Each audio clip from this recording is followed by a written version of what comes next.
Urdu news dot com کے plate form سے میں زین علی آپ سے مخاطب ہوں۔ اس وقت میں موجود ہوں سندھ اسمبلی کے باہر، اور سندھ اسمبلی میں سال 2024 کے عام انتخابات میں کامیاب ہونے والے اراکین اسمبلی نے حلف اٹھا لیا ہے، اور اس موقع پر سیکیورٹی کے جو باہر انتظامات تھے وہ غیر معمولی دیکھنے میں آئے، کیونکہ سندھ کی مختلف سیاسی اور مذہبی جماعتوں کی جانب سے آج احتجاج کی کال دی گئی تھی، جس کے بعد سیکیورٹی کے انتظامات غیر معمولی یہاں پر کیے گئے۔ وہ تمام تر کارکنان جنہوں نے سندھ اسمبلی کی جانب آنے کی کوشش کی، پولیس نے ان تمام افراد کو نہ صرف یہاں سے پیچھے کی جانب ہٹایا بلکہ متعدد کارکنان کو گرفتار بھی، جس میں خواتین بھی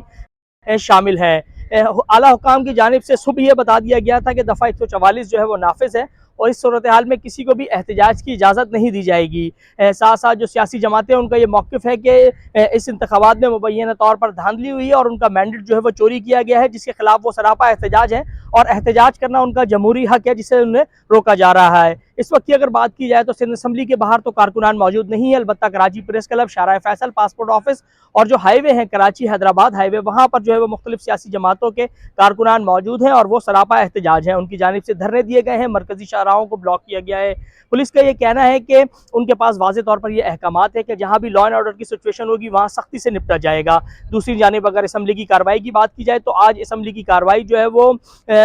تقریباً 38 منٹ کے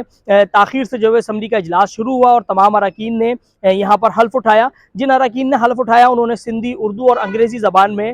حلف جو ہے وہ یہاں پر اٹھایا ہے۔ اب اسپیکر اور ڈپٹی اسپیکر کے منتخب کرنے کا عمل ہے جو آئندہ 1 سے 2 روز میں مکمل کر لیا جائے گا، اور اس کے بعد صوبے کے جو وزیر اعلیٰ ہیں ان کا انتخاب کیا جائے گا۔ اس وقت یہ صورتحال تھی جو میں اردو نیوز ڈاٹ کام سے آپ کو اپڈیٹ کر رہا تھا۔